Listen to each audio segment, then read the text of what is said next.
Hello, welcome to today's show. We're back. Our friend is here, our Winster. Hello. Hello. How are you doing? I'm all right. Yourself? Yeah, I feel like I'm about to meet myself coming back, but yeah, not too bad. So we're back. It's been a while since we were last here. Mm-hmm. Not blaming anybody. We've had a bit of a refurb, and we're nearly done with that. So that's sort of put us out of action for a while. But we've got some topics to talk about today, and we've got some more of your emails to get to, which we will do. Sorry. I'm just trying to find the sheet that we were doing. So today, Winnie has picked our first topic. And I'm not quite sure I understand why or what the topic is, because I've never been in this position. Maybe that's it. But Winnie's topic of the day is fathers being present at the birth of their children. Why did you want to talk about that, Win?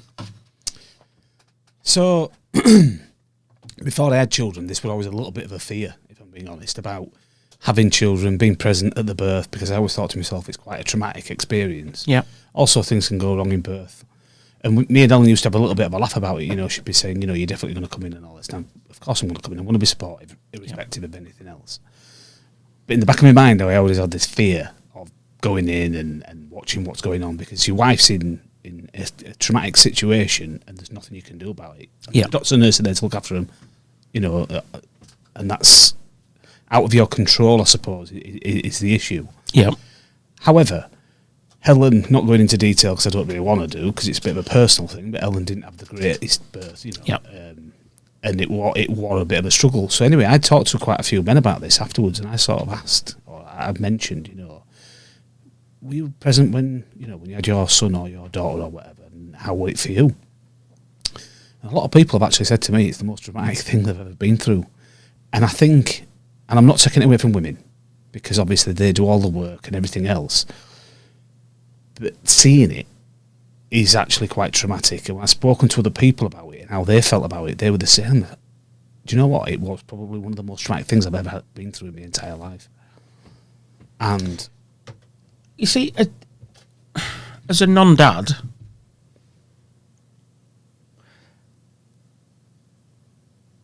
I mean, I get that.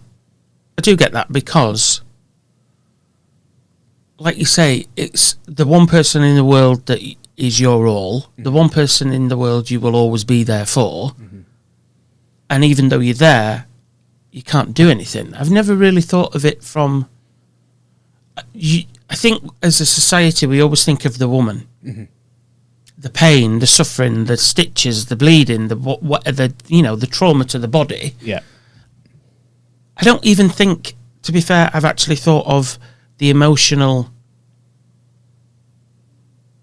I think maybe I've never thought of the emotion for the woman either, because maybe I think which I'm sure some people might agree with, is, well, that's just a process. That's just what you got to do. Yeah. And because you've got to do it, you can't keep the baby in forever. It's got to come out. Yeah. So you don't really... I've never really thought about the emotion. Which sounds ridiculous, doesn't it? It does, and I think this is why I wanted to just sort of touch on it, on this subject. And once Faith were born and we'd done the niceties and things like that, because things did get a little bit, chaotic and stuff.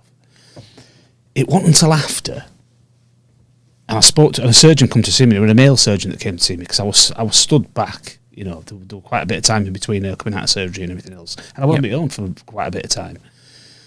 And it wasn't until after, when the surgeon come to see me, put his arm around me and he says, "You all right?" And I burst into tears. I was in an absolute mess, And he said, "I know that was quite a traumatic experience." And I said, and I was just completely in shock. And I said, I really didn't think it'd be like it was, And he said, it's not normally. And he was really good, and he was really empathetic, and he explained a lot of things to me, and his wife had gone through a similar situation. And he said to me, the next coming days, it could be a bit of a struggle. And it was. Yeah. Going home, leaving Ellen at home, leaving Ellen in hospital, and then I had to go home.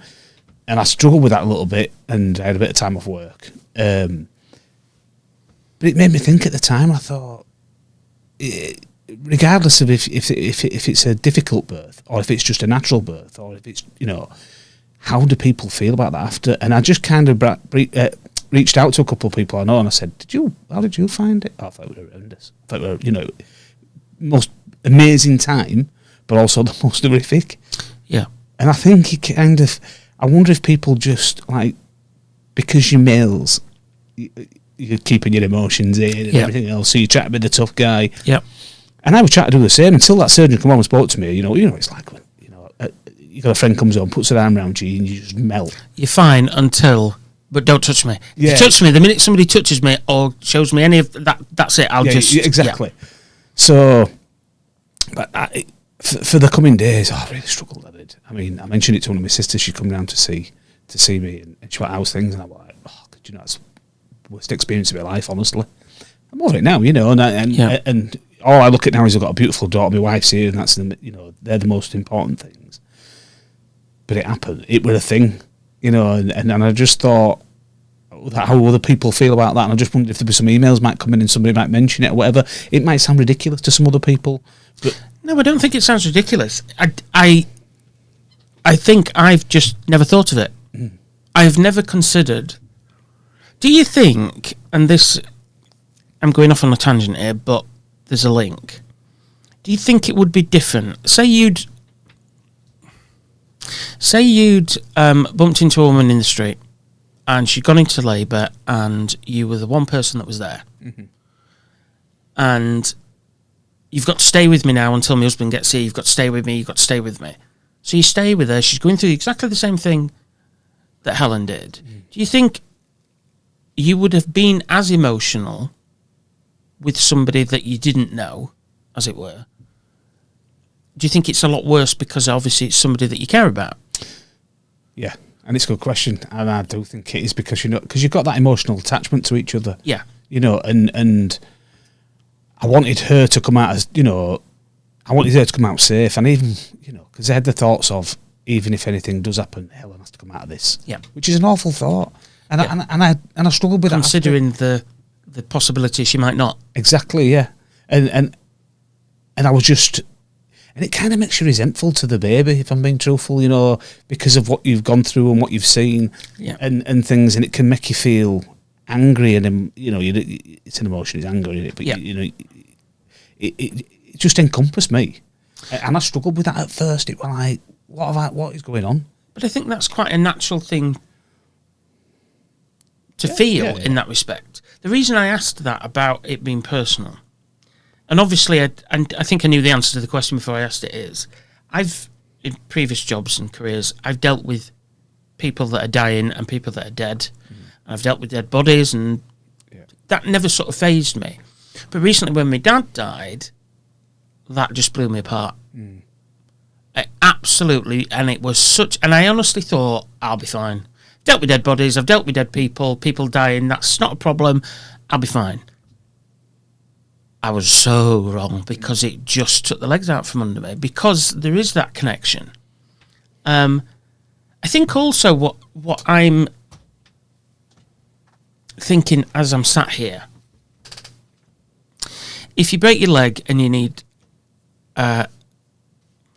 pins or whatever, any sort of operation, they will always tell you there's a risk with the anaesthetic. Why don't we ever consider the fact that this person is carrying another person and that other person has got to come out of them? Mm.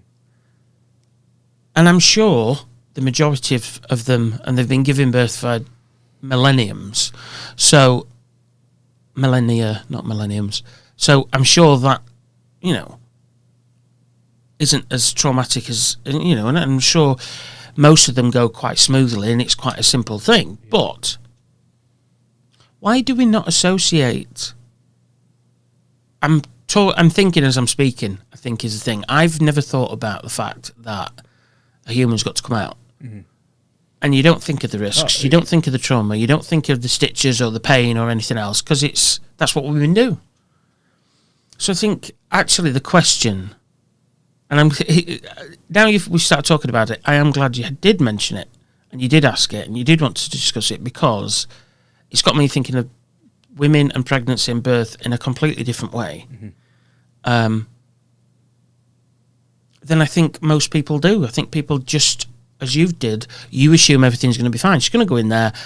She might be a couple of hours, couple of pushes, job done. Yeah. And I don't mean that as it sounds, that we're belittling what a woman is doing. It is literally in context, though, isn't it? Yes. You think it's going to go, it might be long, it might be painful, but you don't ever think it's going to be traumatic or emotionally traumatic, or that something is going to go wrong. You know, I have had friends that have been in situations where it's a case of, we can either save the child or we can save your wife, your girlfriend. I don't think I'd want to make that decision. But I also think that we underestimate... Do we underestimate the effect it has on the father? And this is why, do you understand what I mean now? So when you talk about it, you can. This is why I wanted to ask about it, and as well. And again, as I said, this is a personal thing, so I'm not going to get into details. No.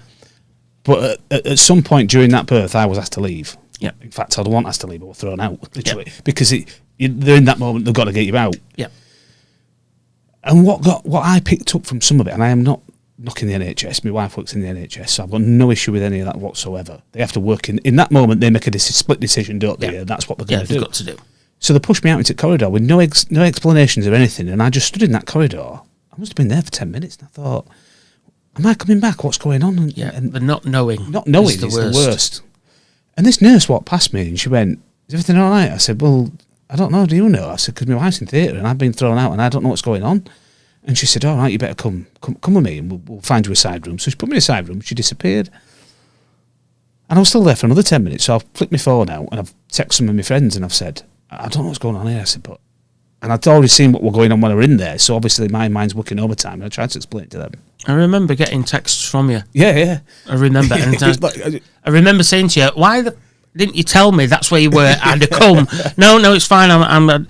But it is the not knowing. It is. And this other nurse had come and got me a cup of coffee and stuff like that, anyway. And then these other two nurses come in and says, "Oh, are you the father?" And I'm thinking, oh, God. Yeah. I didn't have a clue what was going on. Next of kin moment. Exactly. Yeah. Anyway, she came out of theatre for half an hour, 40 minutes later, and that's obviously when the surgeon had come up. But he made a really conscious decision, and I'm not just saying this because we're men, but I felt as though he knew what I felt like, which he said he did anyway because he'd been through it himself. But he picked up on me straight away because they brought Ellen in and they sat, they got her into a corner and they set her bed up and got a drip and everything else. He knew I needed, because I just stood there going, what's going on? What's going on? I mean, because I've gone from theatre to out of theatre. It's like, what have I just witnessed? What is going on? It is the not knowing, and you're in a position to start with where you want to have control and you've got none. You're also then in a position where nobody's telling you anything, so you now feel even worse and out of control. The flip side of that, though, is I can spend 10, 15, 20 seconds talking to you, or I can deal with what I actually have to deal with. Yeah. What do you want me to do? So you completely understand it, but there's trauma attached to that. Yeah. And the trauma then is for you then to deal with. Yeah. I think the thing that strikes me, and again, this, as you said earlier, this isn't to diss women in any way, shape or form, but when they come to see baby, they don't come to see baby and dad, they come to see baby and mum. Yeah. It's not even baby and mum and dad, it's baby and mum. Yeah. How are they? Mm-hmm. Is that fair? Is that right? I don't know. It doesn't seem it to me, because clearly your experience was traumatic for you. Mm-hmm. You were struggling. So You're the guy that's just popping into the kitchen every 10 minutes to make a cup of tea for the next lot of people that turn up. Which in my mind, as you're speaking there and saying that, that's exactly what... Because my thought was me going back in the kitchen or talking or doing whatever else. But whilst I was stood there and everyone was talking to Ellen and I couldn't see Faith, they're all chatting, I still felt like I was stood there with my mouth open going, what have I just witnessed? Yeah. That didn't go away for quite a while, you know. And you're not going to talk about that because it's a personal thing. I can't just ring one of my mates and say, it's a personal situation. It's not something you talk about. A chat that you could maybe have over a pint with somebody in person. Yeah. But it's certainly not a text chat or even over the phone chat. No, it's a supportive conversation. It is. I'm going to ask you something, and I don't mean any disrespect to the people that visited. But how many of those people actually asked you how you were? Or if you were all right? They didn't, but Ellen pointed it in that direction because she said, I think in Ellen's words, she sort of said, I don't remember anything about it, so I'm okay. But I think that Jonathan had a really hard time. And then it sort of brought the conversation to me. Yeah. And I thought, I mean, she's an amazing person anyway. I was just thinking, fair play, kid, fair play, but she is. But she knew that I wanted to. So obviously, I was very openly emotional about it. I've been much more openly emotional since I've had Faith, and it's made me a much better person. You know, personally, it's brought me to myself. But she brought it to that moment. She said, "I think Jonathan would like to talk about it. I think Jonathan struggled with that, you know, at that time." And it was mainly the females that talked about it, and the lads just sat there with their hands in their pockets and looked at the floor and kicked the carpet about, which is what I'd probably do the same, you know, because you not knowing that other mate is probably in his head thinking, this sounds quite familiar to me. Yeah, but you don't know how, do you? No. That's that what is the constant theme of our conversations? Men do not know how, because men aren't taught. And this is what I'm saying, and to me, this is one of the most traumatic experiences, I believe, it was for me, that you could go through. Now, if every male went through that same feeling and never spoke about it, you know, bringing it back to what we talk about men not talking, I think that's one of the situations that we should be talking about. And I just thought I wanted to touch on this subject and express it and see if anybody else had.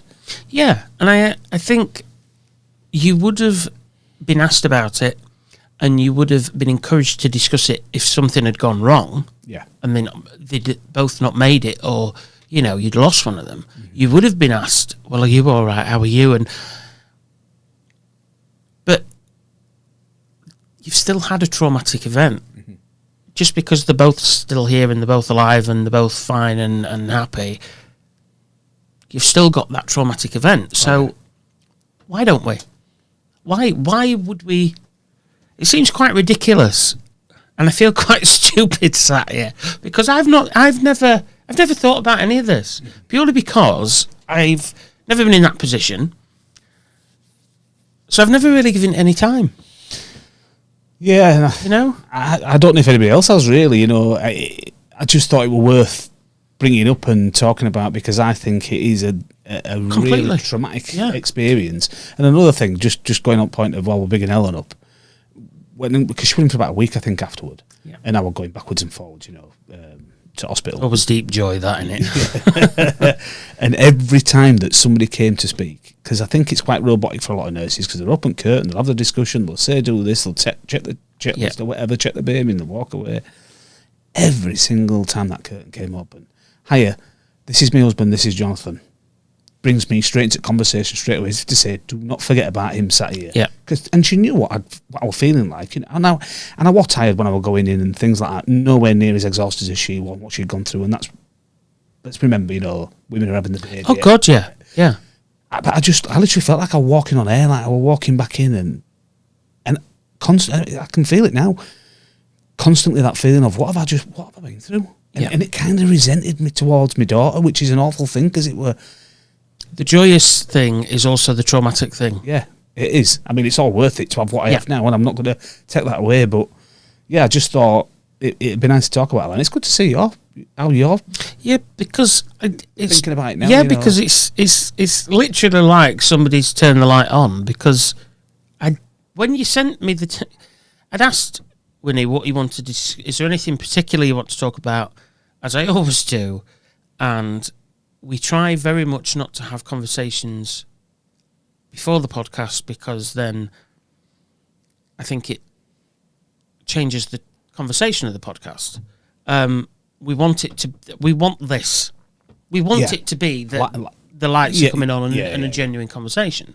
So I don't tend to say, can you explain this to me? He came in today, I gave him the running order, and I said, right, you're going to have to explain this, by the way, because I have no idea why you've picked this subject. I don't get it. Did I not? You did, yeah. And as soon as you sat and you started to explain it, I'm thinking, well, now I get this. Yeah. This makes sense, yeah. Because it really does. And I will say one other thing about Helen. Helen works in the NHS. She's a nurse. But I don't think that's the reason she did what she did with This Is Jonathan. I think that is her and her personality. Absolutely. You know? Yeah. Because I'm sure people listening might know you guys and think, well, that's because she's a nurse. I don't think it is. I honestly think it is because she is very switched on, very aware of you and your needs, obviously. Mm-hmm. That's why you're such a good married couple. I mean, give us all a bad name, why don't you? But the understanding between the two of you is there. Yeah. I can't believe I've never sort of thought about this. When you were texting me, I remember it very clearly. I won't go into the details of the conversation, but I kept thinking at the back of my head, I really hope he doesn't have to make a decision. Mm-hmm. I hope they don't come to him and say it's one or the other, because I don't know what he's going to do. I don't know what I would do. That's all I kept thinking. That was the only trauma I thought of. And do you know, I actually... Does that make sense? Yeah, and I did think, who's coming out? Yeah. I did. I really did. And then in your mind, you're making the decision who you want to come out, which was... Well, I'm not going to talk about that. But, no, but you're making these things up in your mind, which then gives you the feeling of the guilt and... Yeah, because either way, you're buggered. Yeah. You're screwed either way. Of course you are. And I think it did affect that bond a little bit, for only very, very briefly, you know, because I was just... But that's normal. It is. It is normal. But the emotions were like a volcano. Yeah. I was so emotional, angry, and then I was sad, and it's hard. And it's this, you know, this male feeling of... Because the first thing I thought, well, I didn't have the bit, what's going on. But Ellen understood straight away. She said straight away, look, a lot of it I don't remember, I'll be totally honest. But it must have been horrific. Aren't you lucky? Yeah. Can I have a drip and all, love? Because I don't want to remember any of this either, you know. Yeah. But we need you a wet mate, because if something happens, you've got to... And I don't suppose that's a conversation you had with her before you went... If something happens, Helen, and it's a choice between you and the baby, what do you want me to do? Is that a conversation you had? It's not, and you know something as well, it was planned. So it was a planned caesarean. So it was planned to go... That way. Right, yeah, exactly. So there was no reason for anything to go wrong. Do you think you should have had that conversation? If you had another child, would you have that conversation? Hindsight, yeah. I think, you know, you got to... There's a lot to be prepared for. I think I was nervous anyway. Ellen was so excited, she couldn't wait. I was excited, but I didn't like not having control. And and don't get me wrong, when I say I won't control my wife, I'm not a control freak. It's a situation you don't know. Yeah, situational control. It's a new frontier. Yeah, and that I didn't like, and that is obviously why I would... Because when Ellen said, obviously you're going to come in, aren't you? And I said, there's absolutely no way I'm not going to be there, you know. I want to see it for... the amazing thing that it is, but also I need to be with you, so you know that I'm here with you. Yeah, completely. And I think that's the key thing for me, that you are there for her and vice versa. But I think it isn't a conversation. Why would you? But oddly, I'm sure when it comes to things like doing your will and things, and do you want life support and do you want to be plugged into it, you've had that conversation. Yeah. But you wouldn't have that conversation when you're giving birth to a child, because no, it's going to go wrong. I mean, it sounds ridiculous when I say it, doesn't it? You shouldn't have... I suppose you wouldn't foresee anything going wrong, because why would you? Because it's the most amazing time. You want everything to be Life's positive. beginning. Of course it is. Life's beginning. Yeah. We're not talking about ends, we're talking about beginnings. Exactly. So why would you? Why would you? You don't need to. No. See, it were It's Good conversation, that. it is, and it's clearly you're cleverer than I thought you were, because I didn't think of this at all. But I wonder how many guys, girls as well, are sat there going, I get this. Yeah, and that's my point. I want to touch on subject just to see, because of the, say, 3 or 4 people that I've asked, all have said, do you know what, I thought it was quite traumatic, to be honest, and not going through what we've gone through and still finding it traumatic. Yeah, and I think, so, all right then,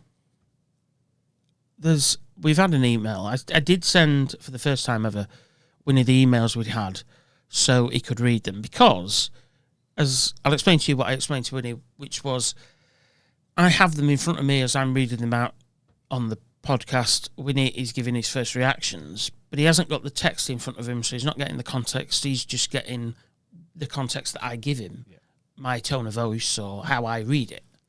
So I sent him one, and one of the questions is about faith. Not your daughter faith, religion, faith, whatever you want to call it. Yeah. Do you think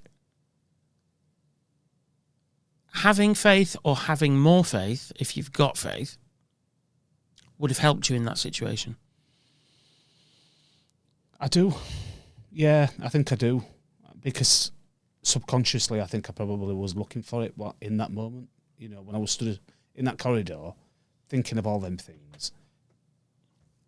Yeah. You feel on your own. Yeah, and you're looking for that support function. You're looking for that faith, because that is the support function that you need at that time. You need them answers. You need that kind of, is it luck or guidance? I don't know. I do wonder.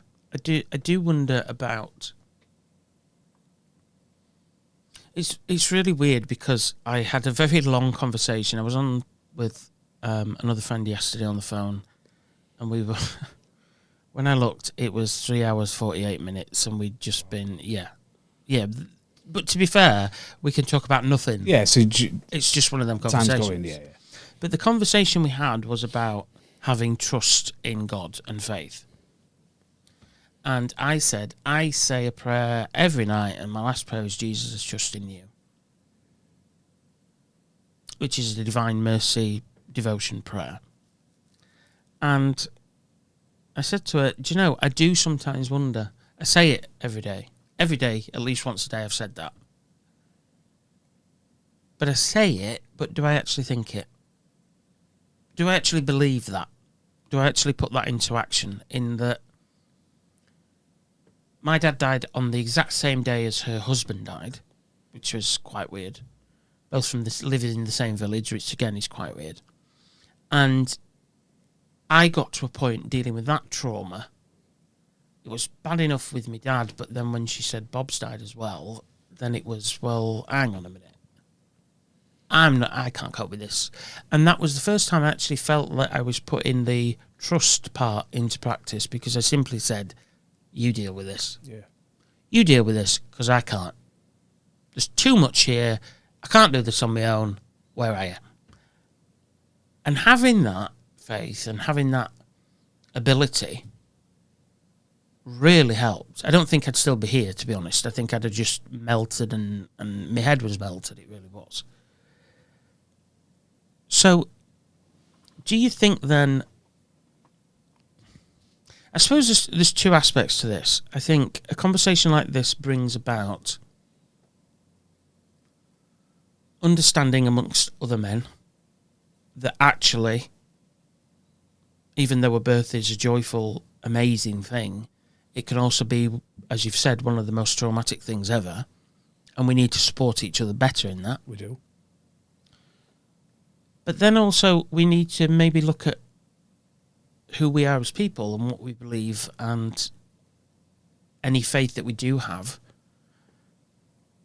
I think this sort of, I'm seeing a meld here in the two.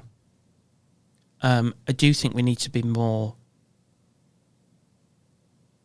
I have to say, it's not often, but you really have blown my mind with this conversation because I can tell. I'm sort of sat going, honestly, he sent me the text saying, I want to talk about this. And I was like, what? I don't even understand. Oh, fine, I'll put it down. I put it on the planner. I don't even understand the words to this. It does not make sense to me. And the text is, fathers being present at the birth of their children. And I'm sat going, well, why wouldn't they be? Well, of course they are. That's, you were. Why wouldn't you be? But actually, it's, yeah. You've got me with that one. You really have. Just the last point on that.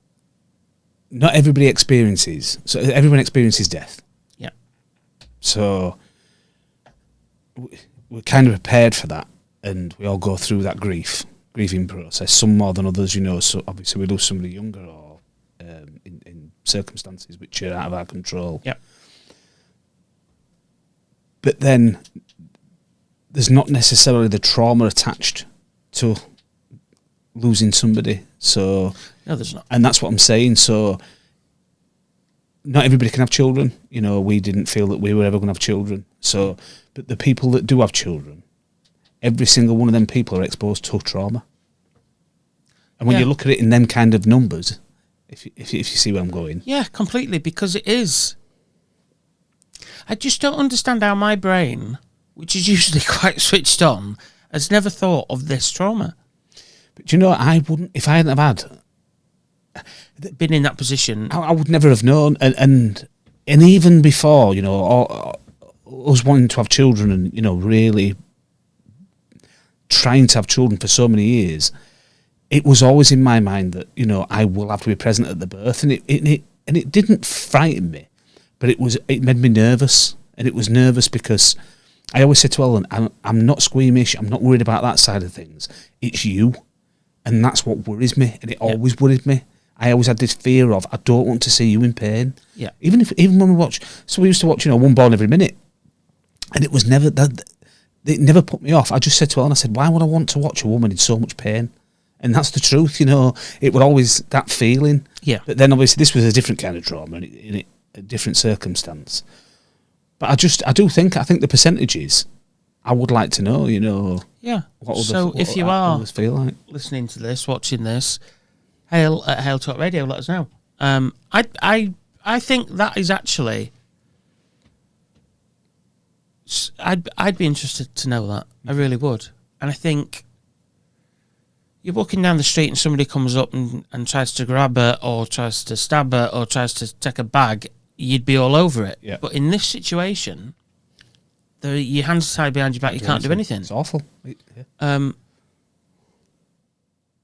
So I think there's a double-edged trauma. One, you are dealing with what you're dealing with, but two, you are dealing with what you're dealing with and you can't do anything about it.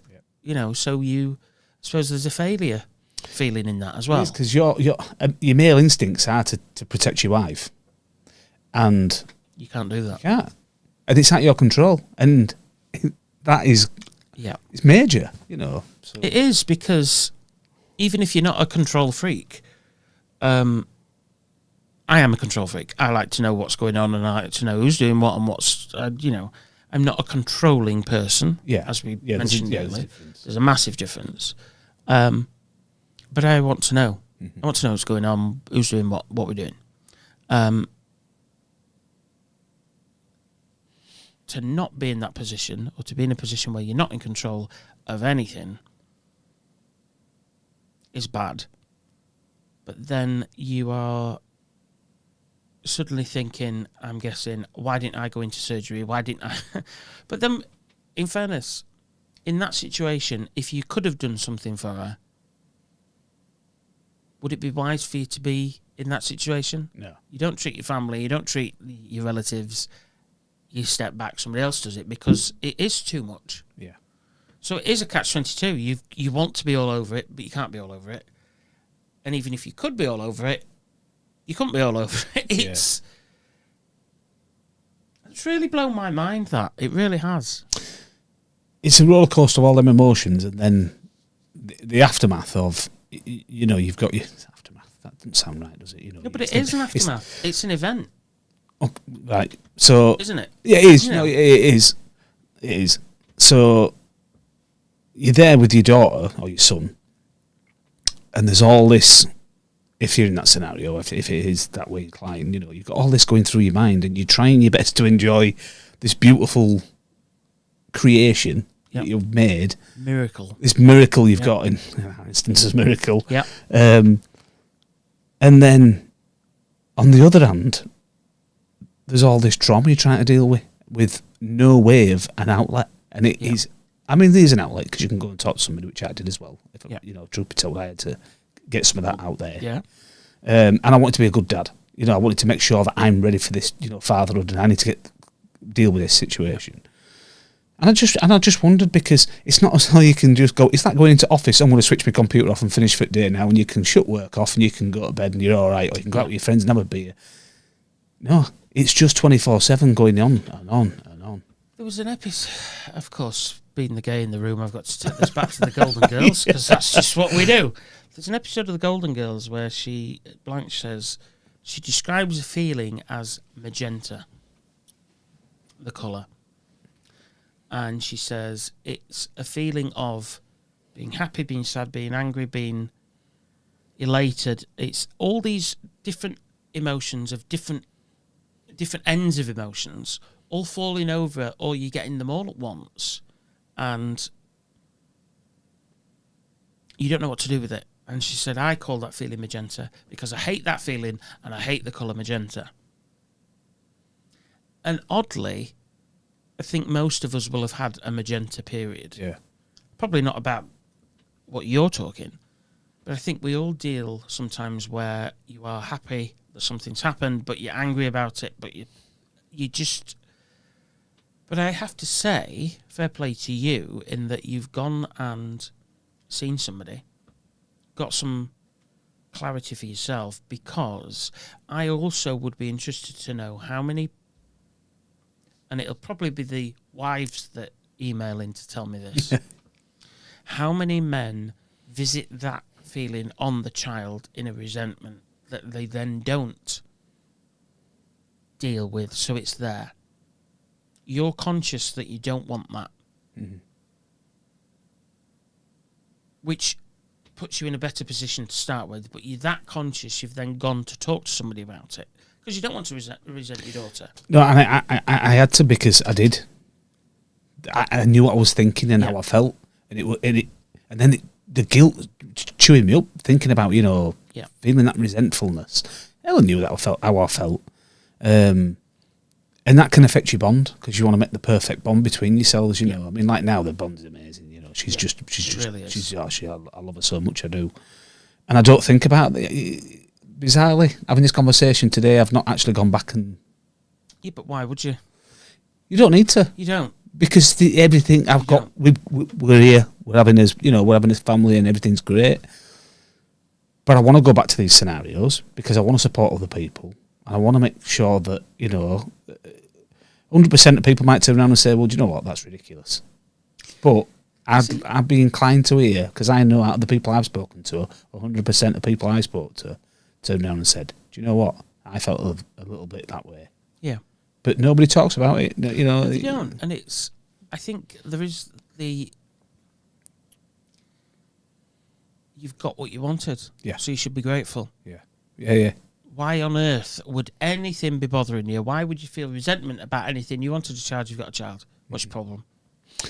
I think somebody did actually say... It doesn't work like that, though, does it? No, it doesn't. And somebody did say that, though. Somebody had sort of touched on it in a fleeting comment, can't remember, and said, similar to that, why would you feel like that?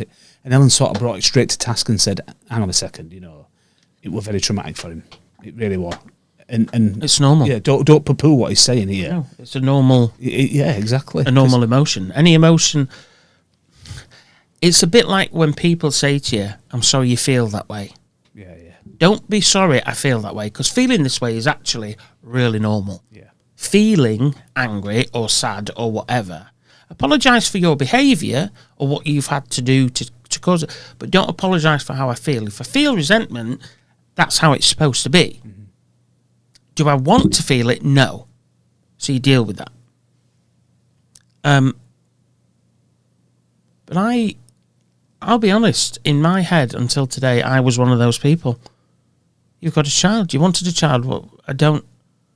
The only thing that I considered was, I really hope he's not in a situation where he has to make the decision between one or the other. Yeah. Because, and I know you, and I think most people would, take me, leave them two, I'll go. Yeah, you know? Of course. I'll go. You can have me, God. Keep my wife, keep my daughter, they're fine. Yeah. That doesn't work either. But you've blown me away with that, because I really never thought about it. I never in a million years thought about the trauma for the dad. Why? I don't know. I imagine a lot of people do. And the tiredness after, sorry, I know we're trying to... No, but you keep talking. But do you know the tiredness after? Yep. So women are just something else. They're on another level. Yeah. Because I've always thought there was some... yeah. But their bodies are just made for just getting through the tiredness and everything else. And again, this I'm reflecting on myself here. But that tiredness, when you are so tired, and I was quite rubbish. I think I was feeding at one point and fell asleep while I was doing it. I was that tired. But that tiredness and that trauma go together. Yeah. And they go together awful. But you've also got you've got two types of tiredness. You've got the physical tiredness because you're knackered because you've been up all night. Yeah. But then the emotional tiredness. That's what I mean. It's so a storm. Yeah. It is. It really is, yeah. And it does go together, and it's do you know what I'm going to say? It's a little bit PTSD, I think. It really is, because you as soon as you close your eyes, it's there. What depending on your scenario, obviously. As soon as you close your eyes, it's happening, it's there, and you just, and then it's putting you off your sleep even more because you're frightened to go to sleep, and you just tiredness is kicking in. But why would you have PTSD? Because you've got everything you want. Exactly. Because I'm sat here thinking he's got everything he wants. I am exactly the same as everybody else that's never been in this situation. Because I'm still sat here thinking, or until this conversation, I would sat thinking the same thing. Well, why would you have any issue? You got what you wanted. Every day's a school day, and today I have learnt something. Good. I really have. Good. And it was good to talk about it, and especially to see your expression is. I know you live for my expressions, Renee. I know you do. I absolutely do. So, how are you now? And I was just thinking that in the end. How are you now? Fantastic, because 2 years down the line, my birthday last week before last, and none of that exists. I mean, talking about it now, I've actually just realised I can talk about that and not be emotional about it. I don't need to be emotional about it. It's okay to be emotional about it. Yep. Let's make sure we say And I'm that. sure there was a time when you did talk about it where you were. I was very emotional about it. However, now, with the right support and moving forwards and how everything is, I don't need to worry about that now, and I feel great. What I want to do is just to see, did anybody else feel like that? Or, Yeah. Am I the only one? And I think that is how you break the silence. Because at the minute, you're sat in silence because you're the only one. Mm-hmm. It's not until somebody else says, actually, I'm at the same boat, that you then realise you're not on your own and it isn't just you. And that, so as we talk about like the men culture, so you think about a circle, you've got like a big circle of men all sat in this circle. How many of them have had children? Let's just say 90% have had children. 90% of them have gone through the same trauma. 90% of them are all looking at each other, thinking about it, and not one person's saying anything because everyone's in silo. And I think that's how it must be. And as well as because it's a birth, there is that what you already touched on. You've had your child. So even as the person, you're thinking, what's wrong with me? I've had a bit. Yeah, exactly. Yeah. I should be happy. This is the most happiest time in my life. I'm going to force happiness on myself and be happy. How does that work for you? Exactly. It doesn't, does it? It really doesn't. It just prolongs the prolongs the experience or the completely. feelings. Because ultimately, you know and I know, if you don't deal with the feeling today, you will end up dealing with it at some point. Oh, yeah. And I always take the adage that, listen, I'd rather just get through it now. It's because it's always worse if you leave it. 20 years' time, you come back to deal with whatever you've buried. It's always worse. Yeah. Because you are opening that trauma up and you are experiencing, you've got to then re-experience the trauma to deal with the trauma. Yeah. So why not just deal with it, experience it once, deal with it? You've really just...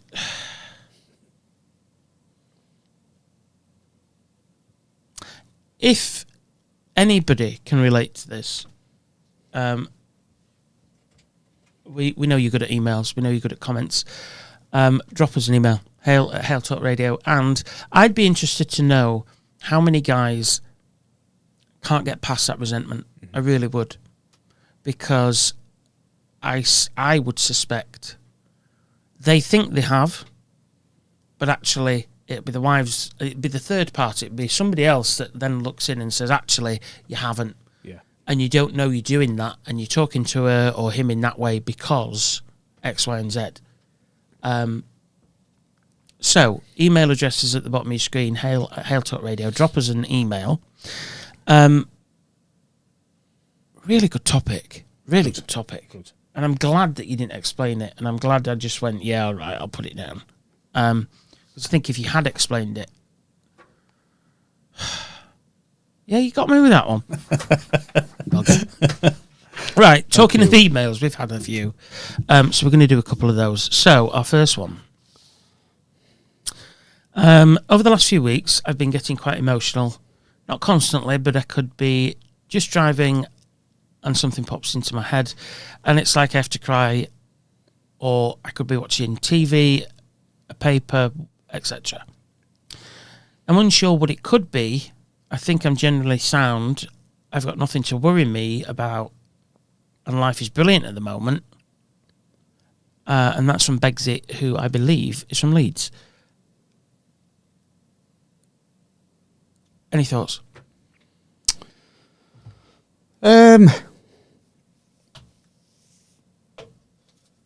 It seems to me like that's somebody that's dealing with, or allowing themselves to deal with emotions. Yep.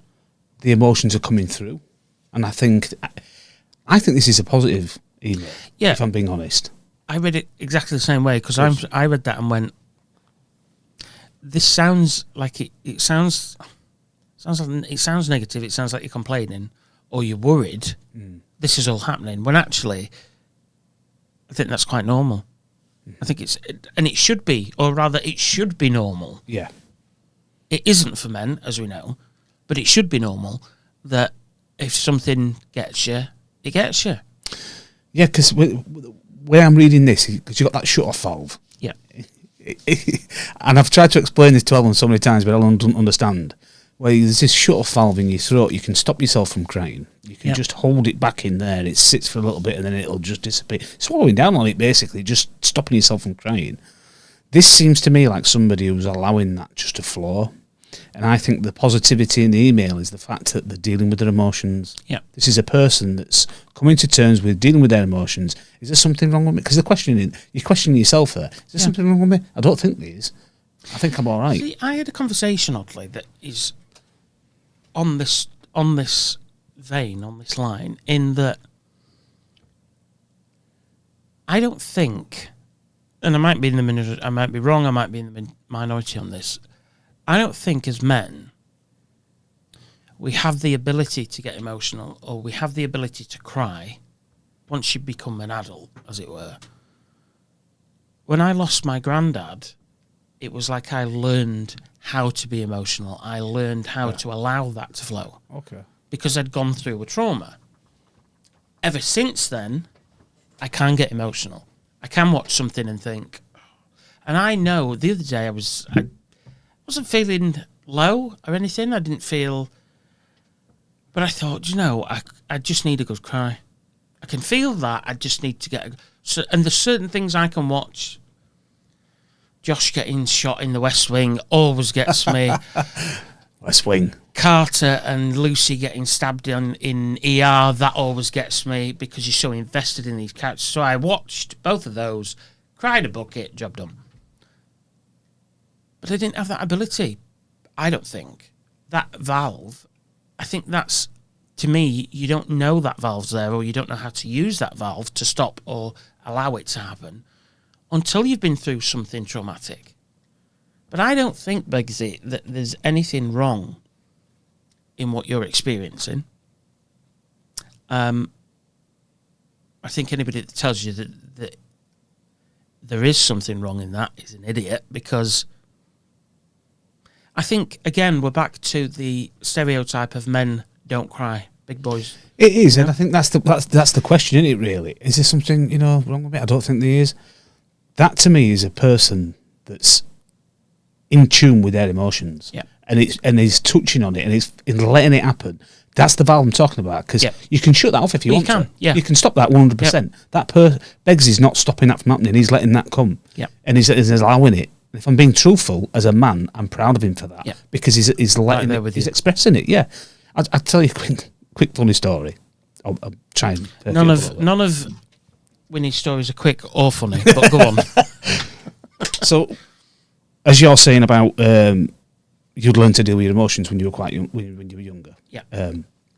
So obviously mine didn't come a little bit later, and then when I did it, I remember I said to Ellen, I said, "Do you know?" I says, "That felt amazing to have a really good." When some people used to say to me, "Have a good cry," yeah, and I went, and I was laughing, but I was laughing as I was crying, and I said, "Do you know? I've never felt this euphoric. It was a weird feeling." The way it's It's a true thing, isn't it? Yeah. So anyway, this one time I'd gone away on a stag do. We're in Magaluf. Another stag do. Always on a stag do. I'm full enough more stag do in a couple of weeks as well. I know. I like my husband more holidays than Judith bloody Chalmers, but go on. And so we're on this stag do. So we're all in this bar, and I was so hungover. And I mean, so hungover, and I felt so sorry for myself, and it was horrendous.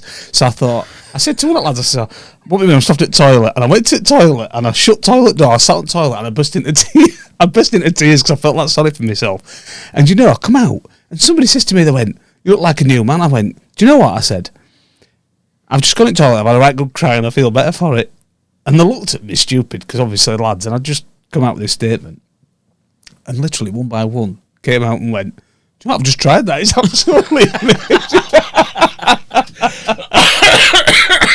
You bugger. Excuse me. I apologise. So just on point to that, it's obviously he knows. His question is this right? Is it? I think I'm all right. It is right. You are, yeah. And you are further along in the journey of being what we would define as now a proper man. Yeah. Because to me, a proper man, a proper guy, a proper human, whatever word you want to use, can deal with emotions, and can admit I had a good cry, and that gets me. I can't watch that film out. I think you're further along in the path on that journey than most guys are, Begsy. Oh yeah. So I don't think there's anything to worry about at all. No, I understand why somebody would question it. I get that.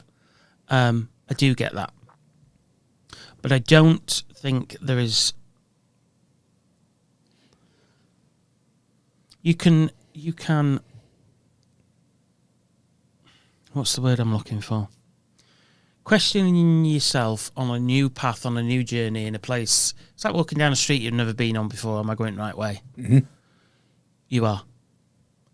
And I think a lot more guys need to be at the position you're at. I agree. You should be proud of that. Yeah, you really should. Fist bump. Yeah, definitely fist Over my bump. cameras. Yeah. Fist bump there, because...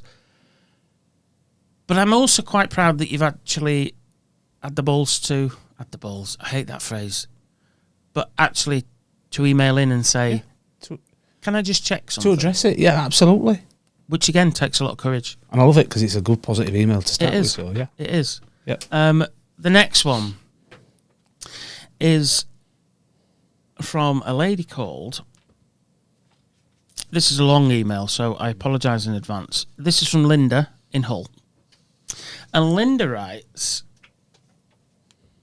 "Hello. I'm having major problems with my daughter-in-law and now my son. I hate my daughter-in-law.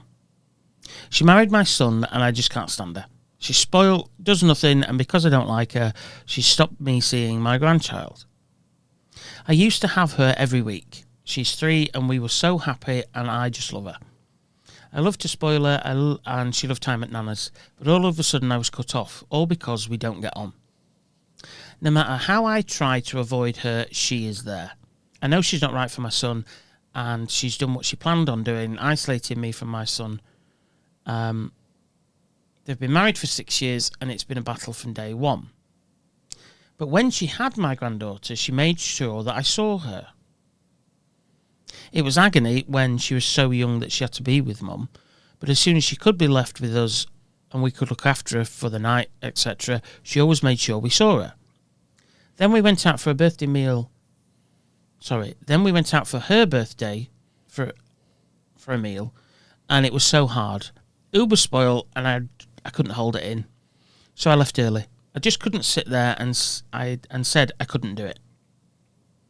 It's really having a bad impact on my mental health, and I'm really worried about how her behaviour is affecting my son's mental health.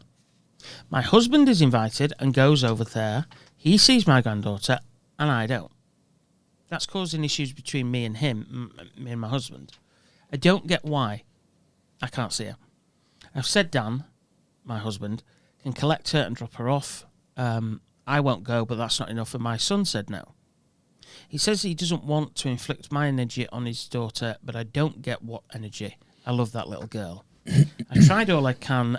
How do I get them to let me see my grandchild? She got what she wanted, and because I won't go along with it, she's decided that's it. I appreciate any advice on how I deal with this, as it's really affecting my mental health, and I'm really worried about my son's mental health too. Lots of love, Linda from Hull.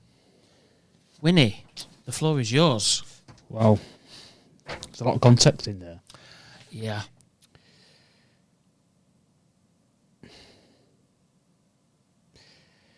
Initial thought. Well, I think it's a little bit controlling. It's more...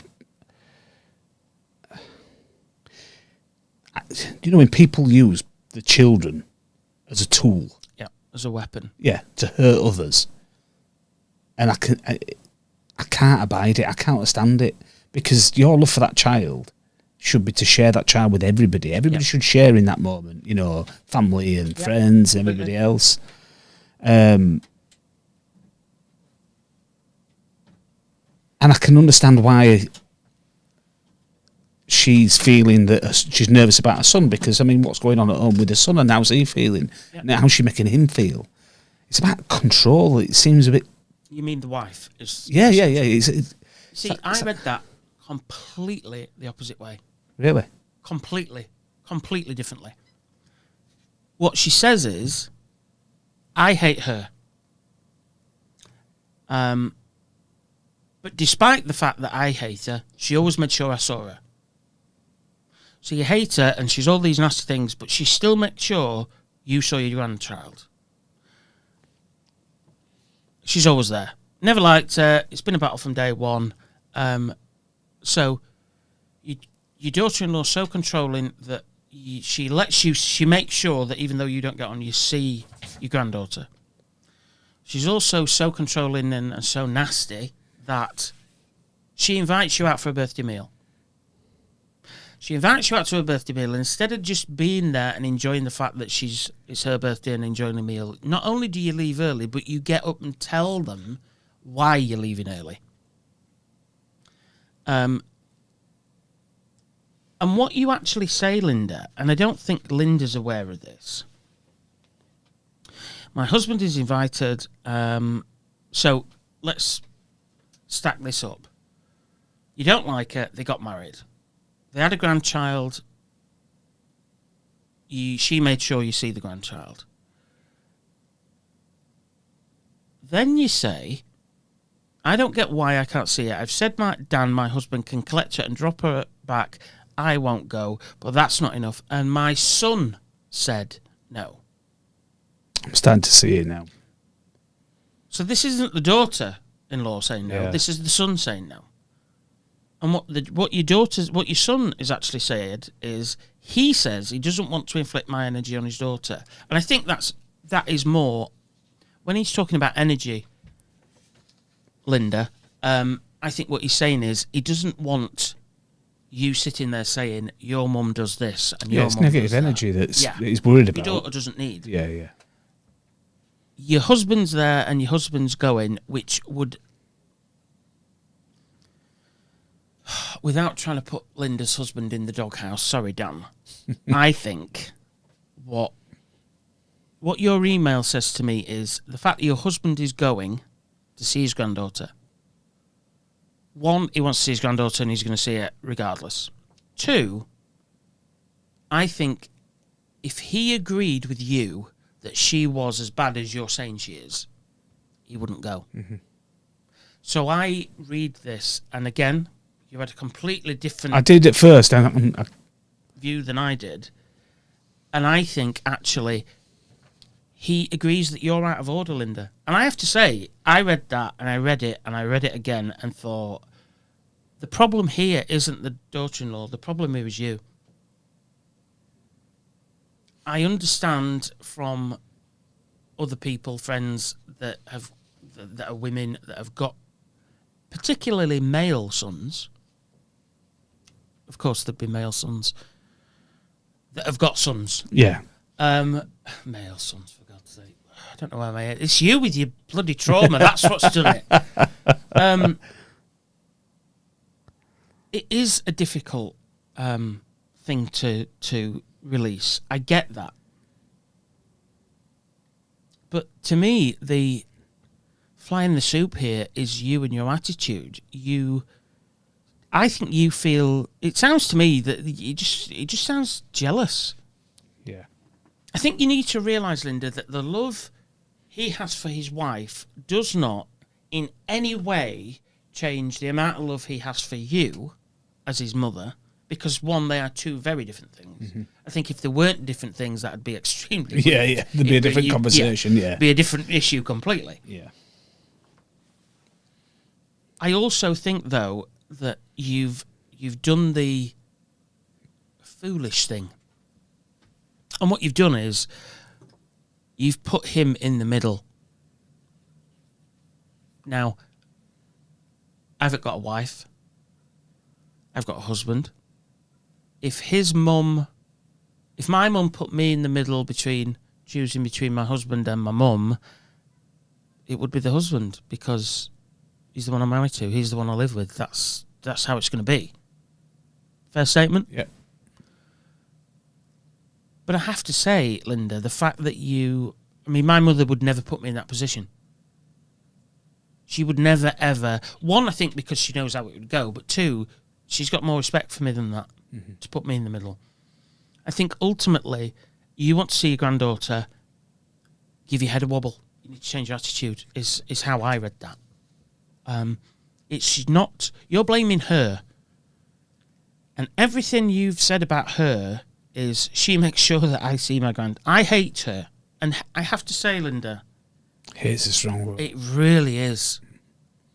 And once you start bandying that word about, you really are just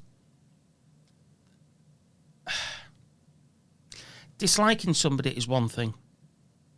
Everybody dislikes somebody, and it's usually somebody that you have to deal with quite often, and it's usually, I have family members I dislike.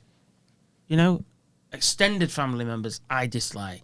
I don't think I have ever got to the hate stage. I think hate is an anger, and I think you could really do with talking to somebody about why you are so angry. Because that's what's coming across to me. And potentially as well, you could end up losing everybody at this rate, because you push everybody away. As the son's going to support his partner, both are going to look after the child. Yep. The husband of Linda's going to get frustrated as well, because then he's getting forced out because he's going to be the same. It can snowball quite easily. Yeah. And you're right, I did read that completely different way. But that's why we have conversations about emails. Yeah. Conversations about anything. Mm-hmm. I think you need to be You don't actually say why you hate her. She's spoilt. Tell me, Winnie.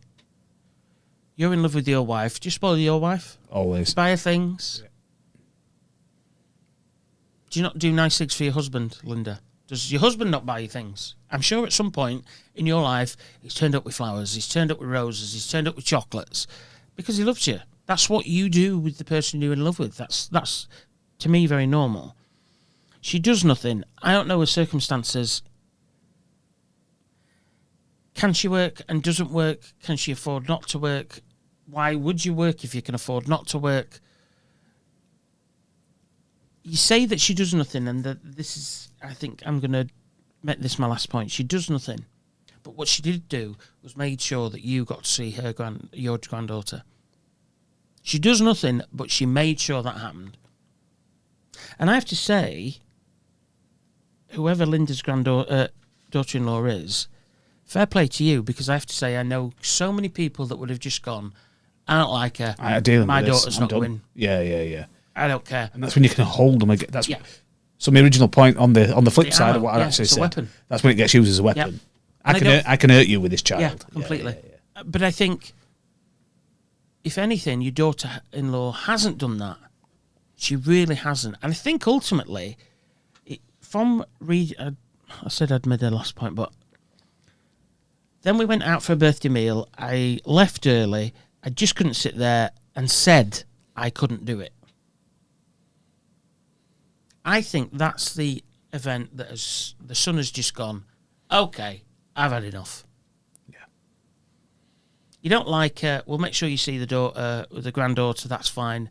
But now, in public, at a meal out for her birthday where she's getting spoiled because it's her birthday, people get spoiled on the birthdays, that's what birthdays are about. You've very publicly put him in a position where he's now got to make a decision. Mm-hmm. And I think your anger, I think, is unfounded. Your anger is very, very misguided and very misdirected because it's your son. But that's not enough. And my son said no. He doesn't want to inflict. So you need to look at yourself in that. You know what? My question was just going to be then. I'm going to ask you. I want to say, Rob, does Linda need some self-reflection, do you think? She does. She needs some self-reflection, and she needs to look at the energy she's putting out there. Because what you've actually said is, he says he doesn't want to inflict my energy on his daughter, but I don't get what energy. I love that little girl. You can love that little girl. You can love that little girl. But you'll, more than me, Winnie, you'll be able to tell me, your daughter's now 3. 2.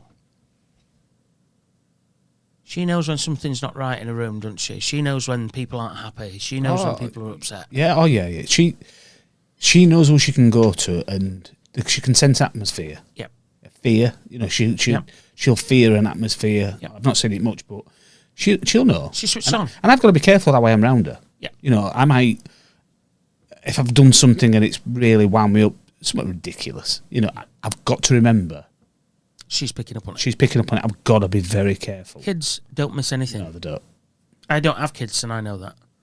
So, does your son want you in a room with his daughter, who you love and you spoil, and she has a great time with you, where his daughter is going to pick up on? Because I'm going to go here with what I think the conversation would be. You pick up the granddaughter, you come home. Did you see her? Mm-hmm. Who gave her, who handed her over? Was it him or was it her? She's there for these conversations. So if he's worried about the energy, he's not saying you don't love your granddaughter. He's not said that. What he's saying is he's protecting his daughter. And I have no issue with that at all. I have no issue with that. I would expect him to do that. Mm-hmm. I'm pleased and proud.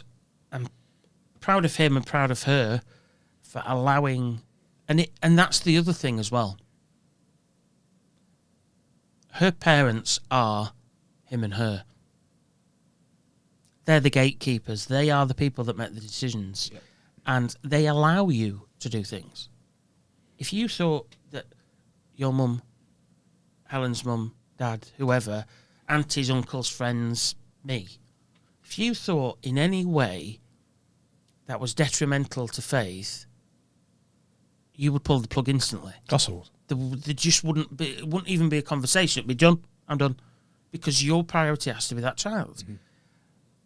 I think it's good that you've got to know her, but I think ultimately, if you want to continue or want to go back to seeing her, Linda, you need to look at yourself, and I would really suggest. You've asked us for our opinions. I'm sure you sat there thinking that actually, what do you know? This isn't how it is. You've misread this. Perhaps. You've got to think of the bigger picture. My husband, I hope he don't watch this episode, because he always says you've got to think of the bigger picture. You've got to think about where you want to end up. I would go and see my GP, because one, this is clearly having an effect on you and your health, and that needs to be addressed. Go and see your GP and ask to be referred to a counsellor. I think you need to speak to somebody. There's a chance, and obviously that we don't know the situation scenario. Is there something else that's happened to Linda or happening with Linda? Completely. And she's channeling that into this, Yeah. which is then creating this non-existent scenario now. Yeah. That's not there. That's quite easily done. Quite easily done. That's the thing, which is why I think, and I'm sure you'd agree, she needs to talk to somebody. Yeah. You haven't outlined. We can only go on what we're reading. Yeah, yeah. And you're not outlining that you've been abused, you've been beaten, or whatever it is. And in fairness, it doesn't have to be that dramatic. It could be anything that has just put you in that position. I'm debating whether. Go on.